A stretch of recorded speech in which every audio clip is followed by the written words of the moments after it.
principios de la década del 40. En Europa, se desarrolla la Segunda Guerra Mundial, donde los nazis dominan el Océano Atlántico con sus U-boats, y las fuerzas aliadas, desesperadas, buscan una solución que ponga freno a la peligrosa maquinaria bélica del Tercer Reich. Con presupuestos casi infinitos, los ingenieros se frotan las manos ideando nuevas máquinas de combate que permitan dar un giro exponencial a la situación bélica. En este contexto nace un ambicioso proyecto. La creación del HMS Habakkuk, un portaaviones de hielo. El proyecto Habakkuk nació debido a la imperiosa necesidad de los aliados de encontrar un arma de guerra capaz de hacer frente a la avanzada tecnología de la que disponía Hitler y la creciente amenaza de los japoneses.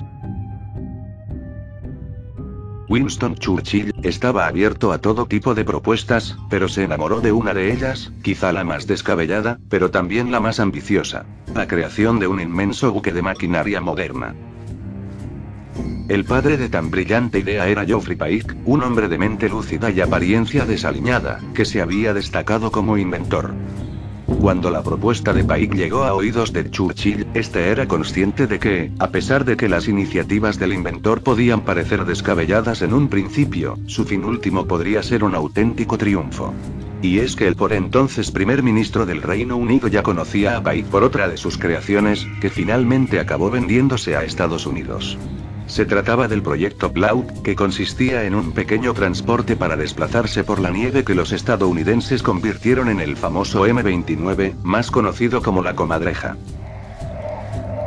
Por lo tanto, escuchar de los labios del inventor que era posible construir un buque de guerra con hielo se le antojaba una idea sensacional y, sobre todo, barata.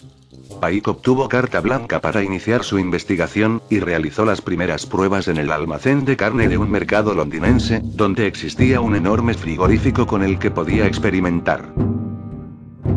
A partir de aquí es cuando aparece en escena Max Ferdinand Perutz, un biólogo molecular, que más tarde obtendría el Premio Nobel de Química, en 1962.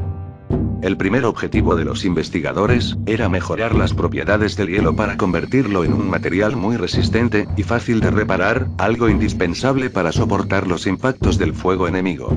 Cuando estas mentes privilegiadas se centraron en el estudio de las propiedades del hielo, al poco tiempo lograron obtener un material extremadamente sencillo y resistente, que bautizaron como Picret, una mezcla de letras que hacían referencia a Geoffrey Pike, y a concrete, la traducción inglesa de hormigón. El término resultó muy acertado, pues para hacernos una idea de la resistencia del nuevo material, basta decir que el punto de rotura del hormigón es de 21 megapascales, mientras que el del Picret podía oscilar, según fuera su composición, entre los 15 y los 25 megapascales. Salvado el problema de la resistencia, el único bache que debía sortear el nuevo material era el relacionado con su flotabilidad porque, aunque el Picret podía flotar, Perutz advirtió que el buque aún debía enfrentar ciertos problemas de diseño. Para evitarlo, había que aislar la superficie del barco, que, además, debía contener un equipo de refrigeración y un complicado sistema de conductos. A pesar de todo, Pike se mostró muy optimista, pues estaba convencido de que estos problemas se solucionarían en el proceso de construcción. Con estas alentadoras noticias y tras pocas semanas de investigación, Geoffrey Pike se apresuró a presentar el nuevo material a los altos cargos del ejército aliado. La historia afirma que para dar a conocer el Picret, Lord Louis Mountbatten, jefe de operaciones combinadas del Reino Unido, un día, presuroso y entusiasmado, corrió a la residencia de Churchill para enseñárselo. Al parecer, encontró al jefe del gobierno británico tomando un baño de agua caliente, y arrojó a su bañera el cubo de Picret para demostrar que, además de ser duro y flotar, el nuevo material no se derretía. Lo cierto es que las posibilidades del Picret sorprendieron a los almirantes y jefes de Estado, que aprobaron un presupuesto considerable para construir un prototipo de reducidas dimensiones que probara la viabilidad del proyecto. Este comenzó a construirse en el lago Patricia, situado en un lugar de difícil acceso del Parque Nacional de Jaipur, Canadá, un enclave lo suficientemente aislado como para ocultar un prototipo de 18 por 9 metros de largo, y de un peso aproximado de 1000 toneladas. En tanto, los bloques de hielo eran trasladados desde el lago Louis. Los trabajadores construyeron una gigantesca base que descansaba sobre la superficie del lago. Sobre ella erigieron el armazón del prototipo, que después se cubriría de bloques de Picret. Sin embargo, el principal obstáculo del proyecto era el flujo plástico, un inconveniente que puede provocar el hundimiento lento de un barco, hecho a base de este compuesto, si su temperatura no se mantiene a menos 16 grados.